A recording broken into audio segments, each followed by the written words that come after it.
Hey friends, welcome all to another video, and today I'll be explaining to the top 10 medical myths and misconceptions given by you guys. So let's get into it.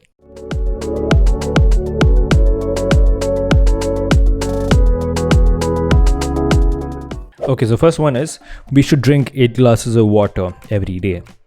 Well, you really don't need to keep account of that 8 number as such, because to be honest, with what you eat, so be it from your soup or your regular dish, or even if you have juices or coffee, tea, that itself is basically hydrating you. You are getting water from that sources also. So there is nothing as such, nowhere written that you really have to take 8 glasses of water. But if you really want to know how to assess how much water do you need, then what you could do is see the color of your urine. If it's going yellow, a dark yellow, something darker side, that shows a sign that yeah, you have to drink water. You're really lacking water in you. Drink more water. So that's enough for you to follow. Nothing of 8 or 10 or 9 glasses. Nothing. Okay, the second one is deodorants cause breast cancer. Well, I've been hearing this since a really long time. Since I was pretty much young, I used to keep hearing this, and people used to say don't spray too much of this deodorant and all. But what people thought is that when you spray in your underarms, it can lead to development of a growth or a tumor near there towards the breast region, because of which you can cause. Again, there's no evidence from NCI, the National Cancer Institute, saying anything regarding this, and there's no relation, there's no connection between the deodorants and the breast cancer that you get. So again, not true. Okay, third one is vaccines can cause the flu.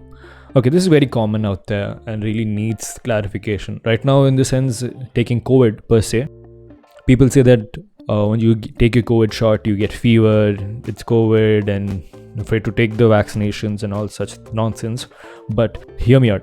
When you're basically getting a vaccine, it's what an actual killed organism, a killed virus that's getting injected to you.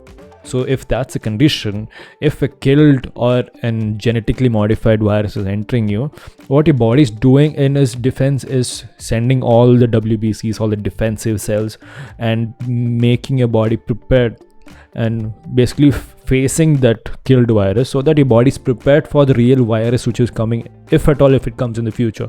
That is what we want is by getting immunized, right? So basically you're preparing yourself from an actual virus, so because of which you could get fever. And also fever, in the real sense, it's actually a defense mechanism from the body itself to protect you. So getting a fever or temperature because of this, it's not actual flu or actual coronavirus you get. So again, just a myth. The fourth one is you need daily multivitamin.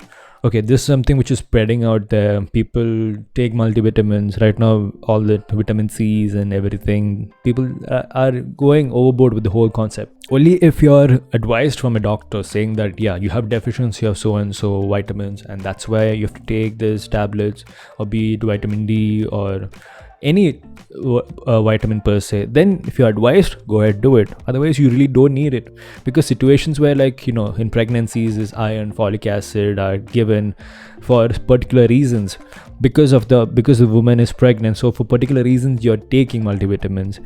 Other than that, you don't need anything as such, additional supplements, because you get in your diet or your fruits and vegetables and anything like that. It's enough for you to get your nutrients. Fifth one is cracking joints causes arthritis. Wow. Okay, so firstly you should know what's arthritis. So these are both the bones in a joint. So in arthritis, in normal condition, when your joints move, there is something known as a synovial fluid in between. So this acts like a cushion, like a lubricant. So it prevents the bone from hitting together and causing excess friction. So in situations in arthritis where that substance which is preventing the bones to join together, that's wearing off, so because of which your bones hitting together and there's nothing to support in between, so bones hitting together, rubbing, causing friction, that causes pain, and that's seen in arthritis. Whereas if you're cracking your joints, what happens is that you're basically cracking joints, your bones don't come together when you're cracking joints. When you're cracking joints, your bones basically go apart, and when it goes apart, there's this bubble which is formed, which causes that to pop, and that's the sound of the cracking sound you get. So again, both are opposite situations that's happening here. But to my point of view, I would say excess of cracking knuckles also it's bad. So anything too much is too bad. So but definitely there is no relation of cracking knuckles would actually lead to arthritis. But still, this is my point of view on this. Okay, the sixth one is green mucus means infection. Okay, basically you don't see mucus for diagnosing that the person is infected and need antibiotics per se, because mostly we see is the phlegm which is produced from your lower respiratory tract or from the lungs. So if the phlegm is discolored, or if it's green or yellow, different discoloration that you see, that's when you can say okay, there's a presence of an infection and you can start with antibiotics. Otherwise, from your mucus, I really don't think, you really don't need, because you can get yourself recovered within yourselves in the holistic way without antibiotics. Because even in common cold or something like that, you can get greenish mucus and all, but it doesn't really and mandatorily need for you to take antibiotics. Okay, the seventh one is chewing gum stays in your stomach for 7 years. Okay, let me give this example to you. You swallowed a coin by mistake, and what happens? That coin doesn't stay forever, right? It comes out and excreted out, and you see it in your stools, right? That coin that you swallowed by mistake. Similarly, even something which is indigestible that's been consumed down the process of peristalsis, which what I mean to say is that peristalsis is the micro moments that you see in the intestines, because of which the food slowly passed down and excreted out. So because of the peristalsis, whatever you consume slowly takes its time and comes out. So even if it's indigestible, it comes out. Eighth one is pregnancy lasts 9 months. Okay. Yeah, people think that 9 months fixed. After that 9th month, and right next day baby shoots out. Well, again, it's not true, because it's a range that what doctors could predict, because it's usually 37 to 40 weeks. That is usually told as the term pregnancy, and after 40 weeks it's your post-term, and below 37 it's your preterm. So there is nothing like a fixed date. Obviously from the formula we can decide a probable date where the pregnancy, the time, the date, we can decide on that, but it's not a hard and fast rule that is the date, because it's maybe like a rare situation where you see an actual delivery on the date, because otherwise it's 1 or 2 days apart, up and down, or maybe 1 or 2 weeks or 1 or 2 months. There's always difference. So you can never say 9 months. It can also be 10th month, like that. It's fluctuating. It's not a fixed date or a month. Okay, the 9th one I've got is it safe to use the 5-second rule? Okay, it's a question.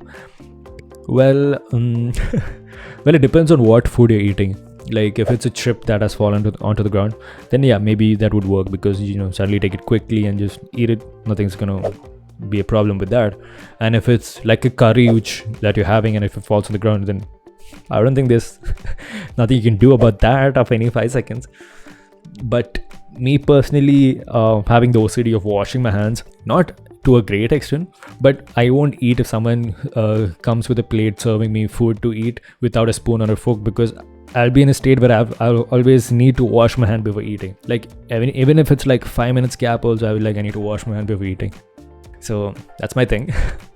But 5 seconds rule, as I already said, it depends on what kind of food that it is. Okay, so the last one I've got here is it dangerous to hold in a sneeze? Okay, question again.